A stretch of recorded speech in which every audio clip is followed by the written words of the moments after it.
Okay. नमस्कार, रामराम मंडळी. एक पाचोरा आणि भडगाव शेतकऱ्यांच्या बाबतीत एक सकारात्मक आणि एक आनंदाची बातमी. खरं तर मागील वर्षामध्ये आपण सर्वांनी पीक विमा काढलेला होता. त्याच्यामध्ये कापूस, उडीद, मूग, सोयाबीन असे विविध पीक होते.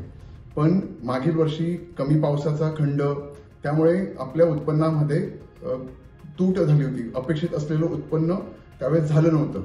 आणि त्याच वेळेस मी भारतीय जनता पार्टीच्या माध्यमातून, आमचे नेते गिरीश भाऊ महाजन यांच्या माध्यमातून शेतकऱ्यांच्या बाबतीत ह्या पीक विम्याच्या संदर्भात वेळोवेळी निवेदन देऊन पाठपुरावा केलेला होता.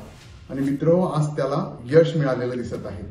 आज उत्पन्नावर आधारित असलेलं पीक मार्गदर्शक तत्वानुसार, म्हणजे त्याला इल्ड बेस्ड क्लेम आपण असं म्हणू शकतो, हे आज शासनाने मंजूर केलेलं आहे पीक विमा कंपनीच्या मार्फत. आणि आज साधारण 105 कोटी रुपये पाचोरा आणि भडगाव तालुक्यामधील शेतकऱ्यांच्या खात्यामध्ये जमा होण्यास सुरुवात झालेली आहे.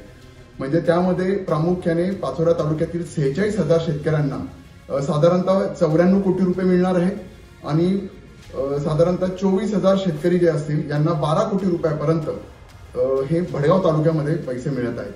मी पुन्हा एकदा एक शेतकरी पुत्र म्हणून आपल्याला सांगू इच्छितो की पीक विमा असेल किंवा शेतकऱ्यांच्या विविध प्रश्नांवर मी सदैव आपल्याबरोबर राहील आणि त्याचा कायमस्वरूपी पाठपुरावा करत राहील या निमित्तानं सांगतो. आणि पुन्हा एकदा आपल्या सर्वांना एक जी आनंदाची बातमी, आपल्या सगळ्यांच्या खात्यामध्ये पैसे जमा होण्यास सुरुवात झालेली आहे.